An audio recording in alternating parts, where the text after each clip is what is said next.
बंदी छोड़ सतगुरु रामपाल जी महाराज जी की जय हो। परमपिता परमेश्वर की आप सभी प्यारी आत्माओं को मुझ पवन दास का सत्साई। भाई और बहनों, मेरा नाम पवन दास है और मैं मानव और मानव धर्म के उत्पत्तिकर्ता सतगुरु रामपाल जी महाराज जी का सत्सेवक शिष्य हूं। और कुछ दिन पहले आपने देखा होगा कि एक मुसलमान धर्म के प्रवक्ता मौलाना मुफ्ती सलमान अजहरी ने सरेआम सभी हिंदू धर्म गुरुओं को, संतों को, महंतों को ओपन चैलेंज किया है कि मैं मुफ्ती सलमान अजहरी अपने धर्म को, इस्लाम धर्म को सर्वश्रेष्ठ साबित करते हुए आग के जलते हुए कुएं में कुरान शरीफ को हाथ में लेके ये साबित करूंगा कि इस्लाम दुनिया का सबसे बड़ा दीन है, सबसे ऊंचा दीन है। भाई और बहनों, वीडियो को ज्यादा से ज्यादा शेयर कर दीजिए क्योंकि मैं परसों यानी 18 अप्रैल 2021 को एक बार फिर से लाइव आऊंगा मौलाना जी के चैलेंज को स्वीकार करने के लिए। तो मेरे कहने का मतलब यह है कि मौलाना जी तक ये मेरा संदेश पहुंचे और मुसलमान धर्म के जितने भी उलेमा हैं, पीर हैं और जितने भी जानने और मानने वाले हैं, उनसे मैं ये कहना चाहता हूं कि भाई ये आपकी बहुत बड़ी गलतफहमी है। चाहे हिंदू धर्म हो, चाहे मुसलमान धर्म हो, चाहे सिख हो, चाहे ईसाई हो, ये कोई धर्म नहीं है, ये पंथ हैं। जो पहले के जो महापुरुष थे उन्होंने एक अच्छा मार्ग चलाया था, आगे चल के वो मार्ग धर्म में तब्दील हो गया। ये कोई धर्म नहीं है। मुसलमान अगर धर्म होता, इस्लाम अगर धर्म होता, तो जब आप अपनी मां के गर्भ से पैदा हुए तो आपके माथे पे जो आज आपने इस्लाम धर्म का चिन्ह बना रखा है, सूरज और एक सितारा, वो सारी सृष्टि को रचने वाला खुदा, अल्लाह, भगवान, गॉड, राम, जिसे कुछ भी आप कह लीजिए, वो एक ही है। अगर उसने किसी इंसान को इस्लाम धर्म में पैदा किया होता या इस्लाम को धर्म बना के यदि किसी व्यक्ति को उस धर्म में पैदा किया होता, तो आज अपनी मां के गर्भ से पैदा होने वाले हर मुसलमान के माथे पे वो अल्लाह, वो परमात्मा, चंद्रमा और सितारे का निशान छाप कर भेजता। हिंदू अगर कोई धर्म होता तो हिंदू धर्म के मानने वालों का परमेश्वर, परमात्मा, राम, जो भी उसे कह लीजिए, कोई भी हिंदू अगर अपनी मां के गर्भ से पैदा होता तो उसके माथे पे हिंदू धर्म का जो भी चिन्ह या ओम नाम, ओम का जो संकेत है जिसे मानते हैं हिंदू धर्म के मानने वाले, उस परमात्मा ने आप सभी हिंदू धर्म में पैदा हुए लोगों के यहां ललाट पे, माथे पे ओम खोद कर भेजा होता। ऐसे ही सिख धर्म, जैन धर्म और भी ईसाई धर्म है या जितने भी धर्म के लोग जो मानते हैं कि हमारा धर्म है, उनको पैदा करने वाला उनके माथे पे वो निशान लगा के भेजता। इसलिए मैं पवन दास ये बार बार कहता हूं, हर बार कहता हूं कि मैं एक मानव हूं और मेरा ना मुसलमान धर्म है, ना हिंदू धर्म है, ना सिख धर्म है, ना ईसाई और ना ही जैन है। क्योंकि अगर मैं इनमें से किसी भी धर्म का होता या इन धर्मों को उस खुदा ने बनाया होता, उस परमेश्वर अल्लाहू कबीर ने बनाया होता, तो आज मेरे माथे पे भी कोई ना कोई चिन्ह जरूर होता। उस परमात्मा की तरफ से यह संकेत होता कि इस बंदे को मैंने इस धर्म में पैदा किया है। लेकिन मेरे माथे पे देख लीजिए कोई चिन्ह नहीं है। और आप वीडियो देखने वाले मेरे सभी भाई बहन, बुजुर्ग, माता बहनें भी देख लीजिए, आईने के सामने खड़े होके देख लीजिए, आप में से किसी के भी माथे पे या इस दुनिया में जितने भी इंसान हैं उनके माथे पे, ललाट पे आपको कोई भी चिन्ह दिखाई नहीं देगा। क्यों नहीं दिखाई देगा? क्योंकि आपको परमात्मा ने किसी धर्म विशेष में पैदा नहीं किया। आपका सबसे बड़ा जो धर्म है, सबसे बड़ा, सबसे ऊंचा, सर्वोपरि जो धर्म है, वो है मानव धर्म। और उसकी सबसे बड़ी पहचान उस परमात्मा ने आपको दी है, लेकिन आप समझ नहीं पा रहे, देख नहीं पा रहे। ज्ञान वाली आंखें आपने बंद कर रखी हैं। ये जो बाहरी आंखें हैं, इनसे आप देखोगे, कभी जिंदगी में नहीं देख पाओगे। आप एक मानव हो और आपको परमेश्वर ने वो निशानी दी है कि बेटा तू मानव है और तेरा सबसे बड़ा धर्म मानव धर्म है। और वो पहचान है आपकी ये बॉडी, ये मानव शरीर ही आपका सबसे बड़ा पहचान है कि आपका सबसे बड़ा धर्म मानव धर्म है। आपको परमेश्वर ने मानव शरीर दिया है, मानव शरीर में पैदा किया है, इसलिए आपका धर्म मानव धर्म है। आप मानवता से हटके जितने भी पंथ संप्रदाय या धर्म बनाओगे वो उस अल्लाह कबीर परमेश्वर उस खुदा की तरफ से नहीं है, आपके अपने मनमुखी पंथ और धर्म है, जो आज पूरी देश और दुनिया के लिए सिरदर्द का कारण बना हुआ है। तो मौलाना जी से मेरा निवेदन है और आप सभी धर्म के मानने वाले भाई बहनों से मेरी प्रार्थना है, 30 अप्रैल 2021 तक का मौलाना मुफ्ती सलमान अजहरी ने एक तथाकथित हिंदू संत जिन्होंने पैगंबर मोहम्मद जी के खिलाफ बेहद घटिया और निंदनीय शब्दों का प्रयोग किया है, और मैं उनकी निंदा करता हूं, क्योंकि यति नरसिम्हानंद सरस्वती को मुसलमान संप्रदाय के मानने वालों के जो पैगंबर हैं, जैसे हिंदू धर्म के लोग राम और श्री कृष्ण को मानते हैं, ईसाई धर्म के लोग ईसा मसीह को मानते हैं, ऐसे ही मुसलमान धर्म के लोग पैगंबर हजरत मोहम्मद जी को अपना अल्लाह मानते हैं, अपना खुदा मानते हैं, या ये मानते हैं कि उनको अल्लाह ने भेजा था। वो उनका मानना जायज है और वो गलत भी नहीं है। यति नरसिम्हानंद ने जिन शब्दों का प्रयोग कुरान के लिए और मोहम्मद साहब के लिए किया है, कुछ हद तक वो सही भी हैं, और बाकी घटिया है, निंदनीय। सही इसलिए हैं क्योंकि उन्होंने मोहम्मद साहब को डाकू जैसे शब्दों से नवाजा है या उल्टे कर्म करने वाले शब्दों से नवाजा है। तो मेरा निवेदन है, आप अपने धर्म ग्रंथों को ध्यान से पढ़िए, और समझ में ना आए तो परम पूज्य सतगुरु रामपाल जी महाराज जी के द्वारा जो तत्व ज्ञान दिया गया है, जो सूक्ष्म वेद जिसे कबीर सागर कहते हैं, आप उसको सुनिए, सत्संग सुनिए।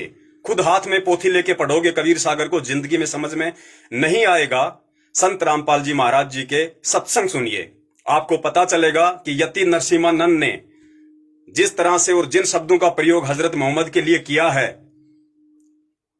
वो कर्म हजरत मोहम्मद साहब के उस समय तक के थे जब तक उनको अल्लाह की प्राप्ति नहीं हुई थी, जब तक उनको अल्लाह कबीर, वो कबीर परमेश्वर आके नहीं मिले थे, अपना रसूल नहीं बनाया था, तब तक उन्होंने जो भी लूटपाट की होगी अपने जीवन में, वो तब तक का वर्णन यति नरसिम्हानंद सरस्वती ने किया है। लेकिन यति नरसिम्हानंद सरस्वती भी अज्ञानी है, अधर्मी व्यक्ति है, उसे धर्मशास्त्रों का ज्ञान नहीं है। उसने मान बड़ाई वश, अहंकार वश और काल प्रेरणा से, शैतान की प्रेरणा से मोहम्मद साहब के लिए उन शब्दों का प्रयोग किया है। लेकिन जब मोहम्मद साहब को अल्लाह कबीर मिले, अपना रसूल बनाया, अपना पैगंबर बनाया, अपना सतलोक दिखाया, दुनिया को भगवान और भक्ति की जानकारी देने के लिए उनको ज्ञान दिया, सब कुछ दिखाया, उसके बाद से हजरत मोहम्मद साहब एक पवित्र आत्मा हुए, एक नेक आत्मा हुए, जिनके बराबर आज मुसलमान धर्म में कोई भी नहीं है। वो पाक थे, रसूल थे अल्लाह के। लेकिन उसके बाद फिर से शैतान ने हजरत मोहम्मद साहब को अपनी गिरफ्त में ले लिया, और एक जिब्राइल नाम का जो फरिश्ता था, मुसलमान धर्म वाले अच्छे से जानते हैं, जिब्राइल नाम के फरिश्ते ने जबरदस्ती मोहम्मद साहब की गर्दन को पकड़ के सूक्ष्म रूप में उनसे 5 समय की नमाज पढ़ने का आदेश मुसलमान समाज को दिलवाया। कहने का मतलब है, हजरत मोहम्मद साहब को जो पूर्ण परमात्मा कबीर साहिब जी मिले थे और उन्होंने अपना जो ज्ञान दिया, उस ज्ञान को हजरत मोहम्मद साहब ने स्वीकार नहीं किया, वो उनकी बदकिस्मती थी। उसके बाद में जबरन उस काल ने, शैतान ने जिब्राइल फरिश्ते के रूप में आकर मोहम्मद साहब को जो उल्टी साधना का पाठ पढ़ाया, आज जो संपूर्ण मुसलमान समाज कर रहा है, उसको आगे चल के मोहम्मद साहब ने प्रचार किया, प्रसार किया, और आज पूरा मुसलमान समाज उसी साधना के ऊपर आरूढ़ है, जो बिल्कुल भी जन्नत में पहुंचाने वाली नहीं है। तो हजरत मोहम्मद साहब से मेरा निवेदन है कि मैं परम पूज्य सतगुरु रामपाल जी महाराज, जो कि आदि अनादि सतगुरु हैं, और सतगुरु का रोल खुद अल्लाह कबीर करता है, परमेश्वर करता है। दुनिया भूल बैठी है, ये एक बात अलग है, धर्मशास्त्रों से अपरिचित होने के कारण। मैं उस मानव धर्म के प्रेरणा और मानव शरीर की उत्पत्ति करने वाले उस आदि अनादि सतगुरु परम पूज्य संत शिरोमणि रामपाल जी महाराज जी का सतसेवक शिष्य पवन दास हूं। और मौलाना जी यति नरसिम्हानंद सरस्वती आपके चैलेंज को स्वीकार नहीं करेगा। आप दोनों लोग अपनी अपनी जगह बैठ के खाली पब्लिसिटी के लिए भोंक रहे हैं, आप भोंकते रहिए।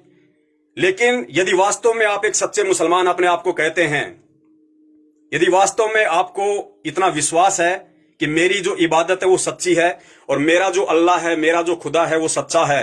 तो मौलाना जी मानव धर्म के प्रेरणता और पूरी सृष्टि की उत्पत्ति करता और मानव धर्म की उत्पत्ति से लेकर मानव शरीर की उत्पत्ति करता एकमात्र महापुरुष, एकमात्र अल्लाह, खुदा, राम, गॉड, परम पूज्य सतगुरु रामपाल जी महाराज जी, जो कि साकार रूप में आज इस धरती पे आए हुए हैं।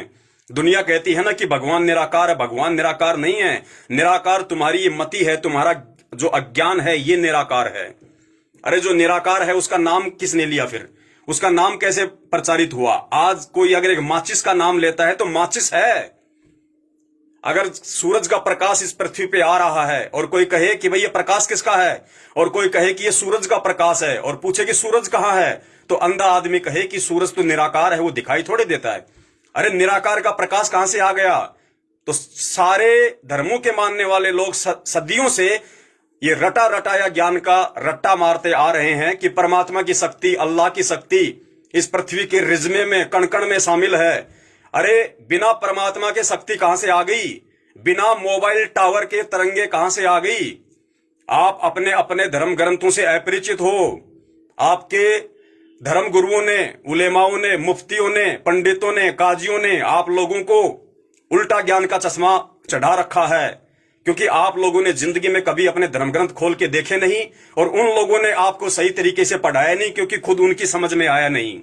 लेकिन आज इन सभी धर्म ग्रंथों को सही तरीके से पढ़ाने वाला और जिन महापुरुषों ने, वेद व्यास जी जैसों ने इन धर्म ग्रंथों को लिखने में भी जो त्रुटियां कर दी, उनको भी सही तरीके से करके आज संत रामपाल जी महाराज जी ने सभी टीवी चैनलों पर सही तरीके से दिखाया है कि वास्तव में गीता जी का मर्म क्या है, वेदों का मर्म क्या है, कुरान का मर्म क्या है, बाइबल का मर्म क्या है। बाइबल में स्पष्ट लिखा है, कुरान में स्पष्ट लिखा है कि उस परमेश्वर ने 6 दिन में सृष्टि रची, 7वें दिन तख्त पे जा बैठा। अरे 6 दिन में जिसने सृष्टि रची और खुद बाइबल और कुरान कह रही है कि 7वें दिन तख्त पे जा बैठा, तख्त यानी सिंहासन पे जा बैठा। अरे तो निराकार कौन से सिंहासन पे जाके बैठेगा? निराकार कौन से सिंहासन पे जाके बैठेगा? सिंहासन पे वो बैठेगा जो साकार है। तो अपनी मति के पट खोलिए मेरे भाई और बहनों। ये हिंदू, मुस्लिम, सिख, ईसाई धर्म के नाम पे लड़ना बंद कीजिए। और ये राजनीति और राजनेताओं का तो ये कर्म है, इनको तो अपने वोट बैंक से मतलब है, इनको दुनिया के दीन धर्म से कोई मतलब नहीं है। जब समय आएगा कि अब मुसलमानों के वोट चाहिए तो आपकी मस्जिदों में घुस जाएंगे, आपके पैर पकड़ेंगे, आपको चचा जान कहेंगे, गले से लगाएंगे। और यही जब हिंदुओं से वोट लेने होंगे तो मंदिरों पे जाएंगे, फूल चढ़ाएंगे, धर्म गुरुओं के पैर छुएंगे, आशीर्वाद लेंगे।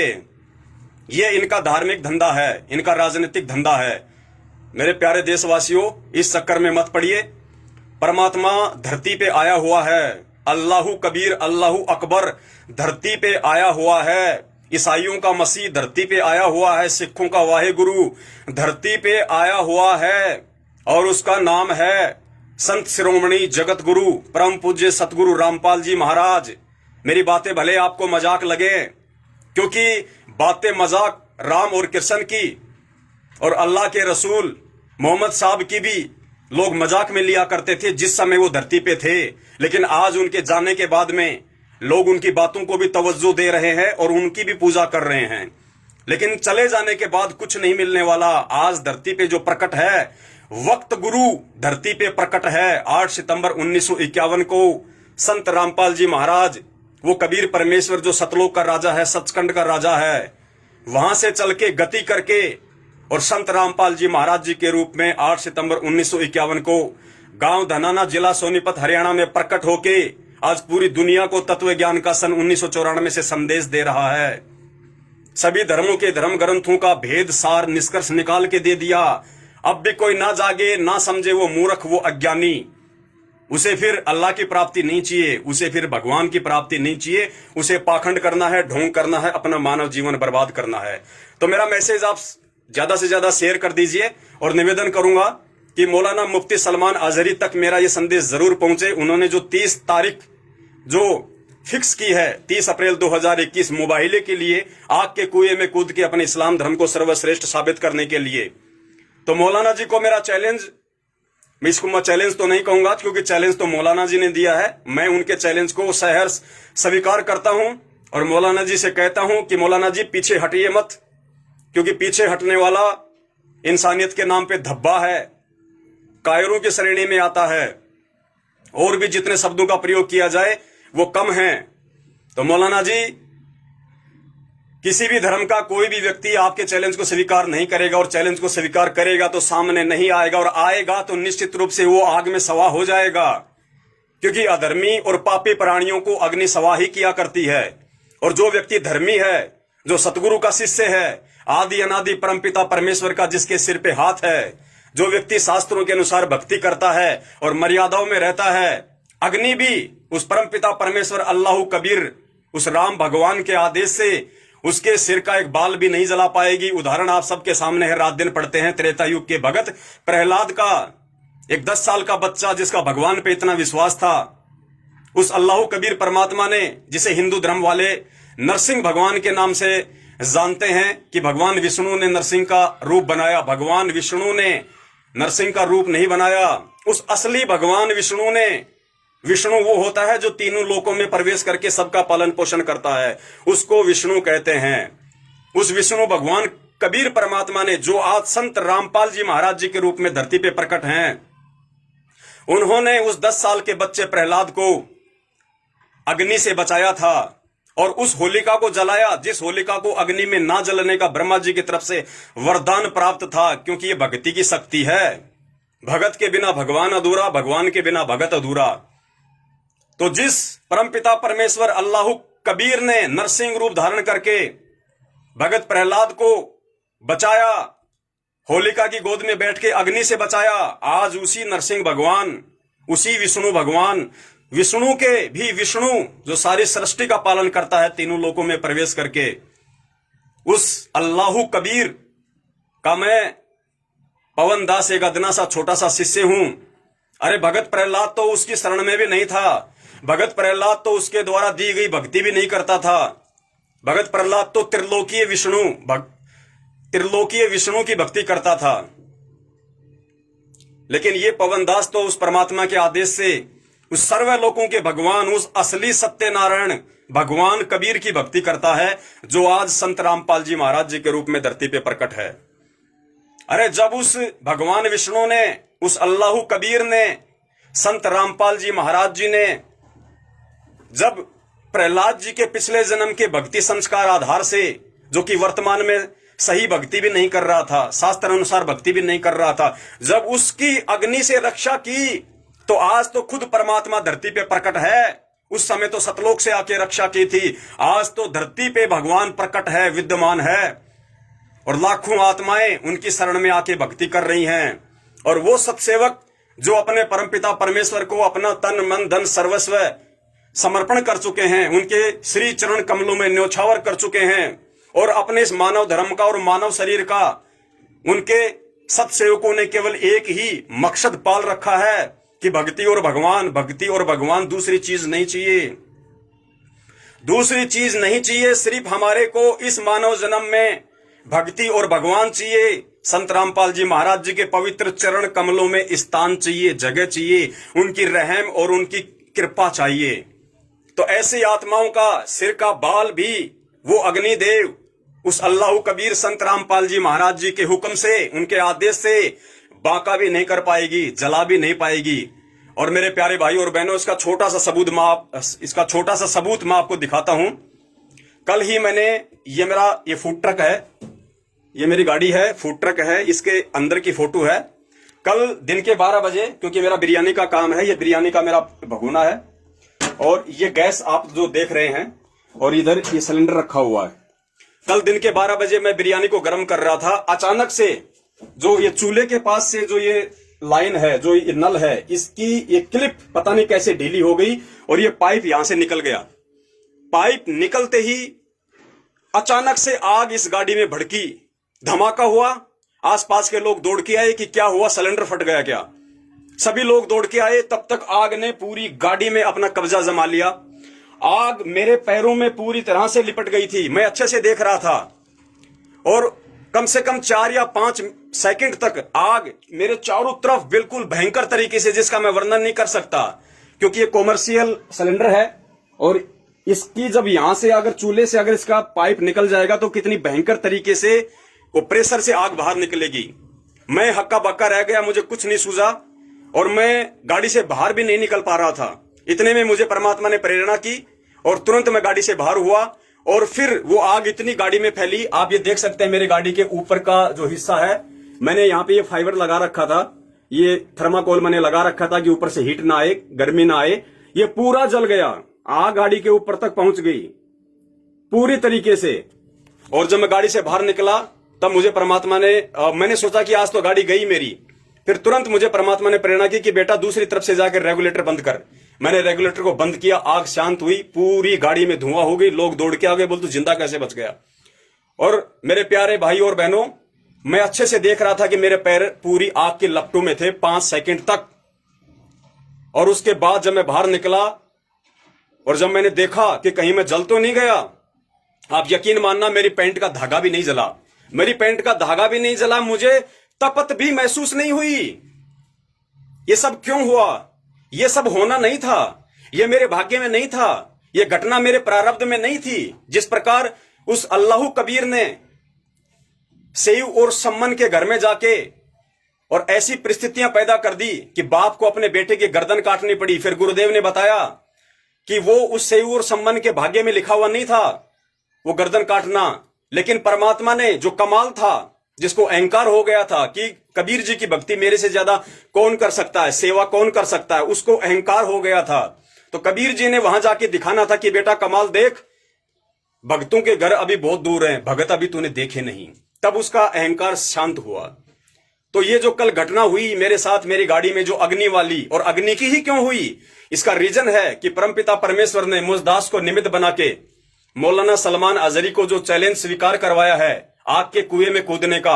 हो सकता है मैं जीव हूं और मुझ नीच के मन में थोड़ा बहुत भय कहीं ना कहीं हो, यार कहीं जल ना जाए। हो सकता है मेरे मन के किसी कोने में वो विकार हो, लेकिन कल उस परमपिता परमेश्वर ने इस घटना को अंजाम देके और 100% ये साबित कर दिया कि बेटा पवन दास, मैं तेरे साथ में हूं, तुझे घबराने की बिल्कुल भी जरूरत नहीं है, तू समर्थ की शरण में है बेटा।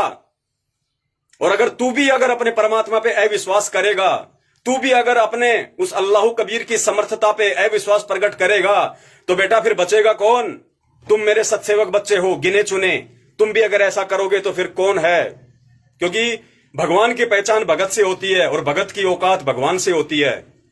तो पुण्यात्माओं, कल मुझे परमपिता परमेश्वर सतगुरु रामपाल जी महाराज जी ने आग के अंदर मुझे खड़ा करके, और मेरी पैंट का धागा भी नहीं जला, मुझे परमात्मा ने यह विश्वास दिला दिया और मेरे विश्वास को दृढ़ कर दिया कि बेटा जो तू अपनी जुबान से बोलता है ना कि भगवान धरती पे है, भगवान धरती पे है, भगवान प्रकट है, और भगवान और कोई नहीं, संत रामपाल जी महाराज है। चारों धर्मों का भगवान वही है, अल्लाह, खुदा, राम, यीशु, वाहिगुरु वही है। बेटा वो मैं ही हूं और तू निश्चिंत होके मेरे नाम से मुझे बीच में रख के कितना ही बड़ा चैलेंज किसी का क्यों ना ले ले, चाहे पहाड़ से कूदने का चैलेंज ले ले, चाहे आग में जलने का चैलेंज ले ले, बेटा मैं तेरे साथ में हूं, बाल भी बाका नहीं होने दूंगा। बस अपनी मर्यादाओं का ध्यान रखना। भगवान और भक्ति से, यानी गुरुदेव कह रहे हैं कि बेटा मेरे नाम से दूर मत होना, अपना विश्वास कमजोर मत करना, मैं तेरे साथ में हूं और दुनिया देखेगी। और पुण्यात्माओं, भगवान कोई जेल में बैठने नहीं आया, 7 साल बहुत होती हैं, कोई ना कोई तो कारण बनेगा ताकि दुनिया की आंखें खुले कि हाँ भगवान धरती पे प्रकट है। और ये मेरा सौभाग्य होगा अगर मुसलमान धर्म के प्रवक्ता मुफ्ती मौलाना सलमान अजहरी साहब तक ये मेरा पैगाम पहुंच जाए, मेरा वीडियो पहुंच जाए और वो सामने आ जाएं अपने चैलेंज के अनुसार, और आग के कुएं में कूदने का अगर मौका मिला तो परमपिता परमेश्वर की दया से पूरी दुनिया देखेगी कि हाँ धरती पे भगवान भी प्रकट है और धरती पे भगत भी मौजूद हैं। बाकी सब लोग ड्रामा करते हैं, दिखावा करते हैं। तो दोस्तों, मेरा निवेदन है आप सभी से और मेरे सभी प्यारे प्यारे भगत भाई बहनों से जो मेरे परमपिता परमेश्वर सतगुरु रामपाल जी महाराज जी के फॉलोवर हैं, उनके शिष्य हैं, आप सभी इस मैसेज को ज्यादा से ज्यादा शेयर कर दीजिए। 18 अप्रैल को, यानी आज शुक्रवार है, कल शनिवार, परसों संडे है, संडे 18 अप्रैल 2021 को मैं एक बार फिर से आधा घंटे के लिए रात्रि 8 बजे फेसबुक पे जो मेरा ग्रुप है शंका समाधान पवन दास के साथ, आप हिंदी में सर्च करेंगे आ जाएगा, उस ग्रुप में मैं एक बार फिर से लाइव आऊंगा मौलाना मुफ्ती साहब को पैगाम देने के लिए, संदेश देने के लिए। और भारत की मीडिया से मेरा निवेदन है कि थोड़ा चुनाव से ध्यान हटा के थोड़ा सा इधर लगा लो और ये बहुत बड़ा मुद्दा है। इस मुद्दे पे थोड़ा ध्यान दो, अगर तुम्हें परमात्मा सद्बुद्धि दे तो। और मौलाना जी के चैलेंज को ये दास स्वीकार करता है, बार बार स्वीकार करता है, शहर स्वीकार करता है। और मौलाना जी, आप यति नरसिम्हानंद जी से ध्यान हटा के, क्योंकि वो नहीं आने वाला, और आया गया तो कूदने वाला नहीं, कूद गया तो बचने वाला नहीं, और ना आप बचने वाले, क्योंकि आप दोनों ही लोग अधर्मी और पापी हो। जो व्यक्ति धर्म के अनुसार साधना नहीं करता, कुरान के अनुसार साधना नहीं करता, वेदों के अनुसार साधना नहीं करता, वो अधर्मी और पापी की श्रेणी में गिना जाता है। खुद गीता जी कह रही हैं, आप दोनों जलोगे, आप दोनों मरोगे, इसमें कोई संशय नहीं है। अगर आप लोग अहंकार से थोड़ा सा दूर हटोगे और थोड़ा सा शांति से सोचोगे, तो मुफ्ती साहब आपसे मेरा निवेदन है, आप मेरे इस पैगाम को स्वीकार कीजिए, मेरे इस आमंत्रण को, निमंत्रण को स्वीकार कीजिए, और आप अपने चैलेंज की लाज रखिए और मेरे वीडियो पे ध्यान दीजिए। मैं बहुत सारी वीडियो बना के डाल चुका हूं, और संत रामपाल जी महाराज जी के मानव धर्मी सैकड़ों की संख्या में शिष्य और शिष्या आपको चेताने के लिए, जगाने के लिए, आप तक ये पैगाम पहुंचाने के लिए छोटे छोटे 2-2 मिनट के वीडियो आपके चैलेंज को स्वीकार करते हुए डाल चुके हैं सोशल मीडिया पे। आप ध्यान क्यों नहीं दे रहे? आप बचने की कोशिश क्यों कर रहे हैं? अगर आप ध्यान नहीं देंगे, आप बचने की कोशिश करेंगे, और यदि मानव धर्म के उत्पत्ति करता, मानव धर्म के प्रेरणता, एकमात्र पूरी दुनिया के खुदा संत रामपाल जी महाराज जी के मुझ शिष्य का ये निमंत्रण, आमंत्रण स्वीकार नहीं करेंगे, और मेरा मोबाइल नंबर 8769548494 ऊपर मैसेज में भी ऐड है, एक बार मुझसे संपर्क तो कीजिए, व्हाट्सएप पे कोई मैसेज तो कीजिए। मौलाना जी, अगर ये दास अगर आपके चैलेंज को स्वीकार करते हुए आपके कहे अनुसार निश्चित जगह पे नहीं पहुंचा, वहां की जो भी परमिशन लेनी आपको लेनी होगी, वहां जो मीडिया को इकट्ठा करना आपको करना होगा, ये दास अकेला आएगा, और मेरे साथ अगर अपनी खुशी से मेरा कोई भगत भाई बहन चलने को तैयार होगा तो वो भी आएंगे, और इंशाअल्लाह पूरी दुनिया देखेगी, चारों पंथों के लोग देखेंगे जो अपने आप को धर्म के आधार पर सर्वश्रेष्ठ साबित किए हुए बैठे हैं, जानते नहीं धर्म का कह भी। तो मैं इंतजार में हूं मौलाना साहब। मेरा मोबाइल नंबर ऊपर ऐड है, या फेसबुक पे वैसे भी आप लिख देंगे पवन दास शंका समाधान या पवन दास लाइव वीडियो, बहुत सारे वीडियो आ जाएंगे, मेरे कॉन्टेक्ट नंबर आ जाएंगे, संपर्क कर लीजिए मौलाना जी। अच्छा मौका है, वरना आने वाले समय में यदि आपने अपने चैलेंज को नहीं निभाया तो मुसलमान पंथ की आने वाली पुश्तें भी आपको धिक्कारेंगी, दुत्कारेंगी। आज चंद अज्ञानी लोग जो आपकी तारीफों के पुल बांध रहे हैं, आने वाले समय में वो भी महामूर्खों की श्रेणी में होंगे, और आप तो अज्ञानी और महामूर्ख की श्रेणी में होंगे ही होंगे। तो दोस्तों, मैं वीडियो को ज्यादा लंबा नहीं करूंगा। मेरा मकसद, मेरा एम, मेरा टारगेट यही है कि मौलाना जी तक किसी भी तरह से आप लोग 30 तारीख से पहले जो उन्होंने मुबाहिले का डेट फिक्स किया है, वहां तक आप मेरी आवाज पहुंचा दीजिए, और मौलाना जी को मजबूर कर दीजिए एक मानव धर्मी व्यक्ति के सामने आके अपने चैलेंज के ऊपर खरा उतरने के लिए। अन्यथा मौलाना जी, मैं तो पहले कह चुका हूं कि ना तो मुसलमान कोई धर्म है, ना हिंदू धर्म है, ना जैन, ना सिखाई, ना सिख धर्म है, ना कोई ईसाई धर्म है। धर्म अगर इस पूरी दुनिया में कोई है तो सिर्फ मानव धर्म है, मानव धर्म। और मानव धर्म की पहचान उसका ये मानव शरीर है, और मानव धर्म का उत्पत्ति करता, मानव धर्म का प्रेरणता, संचालक करता अगर दुनिया में कोई है तो सिर्फ और सिर्फ परम पूज्य सतगुरु रामपाल जी महाराज जी है, जो एकमात्र खुदा खलीफा इस दुनिया का है। आने वाले समय में वही पूरी दुनिया को संचालित करेगा। सोशल मीडिया पे बहुत सारी आप लोग भविष्यवाणियां पढ़ते होंगे, जिसमें से बहुत सारे लोग हैं हिंदू धर्म के भी हैं, नास्त्रेदमस भी हैं, और भी बहुत सारे लोग हैं। एक रूपा आनंद जी हैं, अभिषेक सिंघल जी हैं, जो जिस सुप्रीम की बात करते हैं, जिस कल्कि की बात करते हैं, वो सुप्रीम और कल्कि और कोई नहीं है। वो इस धरती पे प्रकट हो चुका है। जो वो लोग भी कहते हैं कि वो जन्म ले चुका है, वो आ चुका है, गुप्त रूप से अपना काम कर रहा है, उसकी टीम काम कर रही है। तो भाई और बहनों, उसकी टीम सत्सेवक हैं। ये पवन दास उसकी टीम का एक हिस्सा है। मेरे भगत भाई बहन जो सत्सेवक की श्रेणी में हैं। संत रामपाल जी महाराज जी का जो पंथ है, जो मार्ग है, वो 2 भागों में बटा हुआ है। एक भाग में काल प्रवेश कर चुका है, शैतान प्रवेश कर चुका है। जिस शैतान ने चारों धर्मों को चलाया, वो शैतान, वो काल भगवान सतलोक आश्रम मैनेजमेंट हरियाणा नाम से उस संस्था में प्रवेश कर चुका है। और दूसरी जो संस्था है, दूसरा जो खेमा है संत रामपाल जी महाराज जी के पंथ का, वो है सत्सेवक, जो हम सभी भगत भाई बहन जो मर्यादाओं में रह के और गुरु को परमात्मा मान के भक्ति कर रहे हैं, और गुरु जी के श्री चरण कमलों में अपना सर्वस्व न्यौछावर कर चुके हैं। हम ना घटिया राजनीति करते, ना घटिया आरक्षणबाजियों में शामिल होते। हम उस परमेश्वर के वचन पे चलने वाले बंदे हैं, क्योंकि हमारा खुदा एक है और खुदा ने केवल भक्ति करना सिखाया है, सत्य के लिए गर्दन तक कटवाना सिखाया है। और हम अंतिम श्वास तक उसी खुदा के वचन पर चलेंगे, उनके सत्संग रूपी वचनों पे चलेंगे। हम किसी पीले पर्चे पे या ऑडियो पे नहीं चलेंगे, क्योंकि भक्ति में इनका कोई स्थान नहीं है। भक्ति में अगर स्थान है तो गुरु के सत्य वचन का है। गुरु का सत्य वचन उसका सत्संग होता है। सत्संग के अलावा गुरु का कोई आदेश नहीं होता है, और आने वाले समय में भी सत्संग आधार से ही चला जाएगा। तो मौलाना मुफ्ती साहब, ये अंदर की बात थी मेरे भगत भाई बहनों की और संत रामपाल जी महाराज जी के पंथ की, जिसके एक हिस्से में काल प्रवेश कर चुका है। काल प्रवेशित हिस्से का नाम है सतलोक आश्रम मैनेजमेंट हरियाणा, और दूसरा जिसपे प्रभु की रजा है, दया है, कृपा है, मेहर है, वो है सतसेवक ग्रुप। और यही सतसेवक ग्रुप के हम सभी लोग हैं जो आप जी के इस चैलेंज को, आग के कुएं में कूदकर धर्म को सर्वश्रेष्ठ साबित करने वाला आपने जो ये मौका दिया है, मौलाना जी हम खरे उतरने के लिए तैयार हैं। हम अल्लाह के बंदे हैं, पीछे हटने वाले नहीं हैं। गर्दन कट जाए, जीभ कट जाए, सर को कलम कर दिया जाए, कोई बड़ी बात नहीं। खुदा के वचन पे हैं, थे और रहेंगे। अगर आप भी असली मुसलमान अपने आप को कहते हैं और आप अगर किसी खुदा को मानते हैं तो मौलाना जी पीछे मत हटिए। पीछे हटने का काम कायरों का होता है, सूरवीरों का नहीं होता। चैलेंज दिया है तो सामने आइए, और आपके चैलेंज को इस पवन दास ने स्वीकार किया है। ये दास आएगा जब कहोगे, जहां आएगा सतगुरु को साथ में लेके आएगा, शब्द रूप में, आशीर्वाद रूप में। बंदी छोड़ सतगुरु रामपाल जी महाराज की जय हो। वीडियो को ज्यादा से ज्यादा शेयर कर दीजिए। मौलाना ने 30 तारीख तक का टाइम दिया, 30 अप्रैल 2021 तक का, उन तक ये वीडियो पहुंच जाना चाहिए और पूरी दुनिया देखे कि दुनिया में सबसे बड़ा धर्म इस्लाम है, हिंदू है, जैन है, ईसाई, सिख है, या मानव धर्म है, जिसका प्रणेता संत रामपाल जी महाराज है। बंदी छोड़ सतगुरु रामपाल जी महाराज की जय हो। सत साहिब।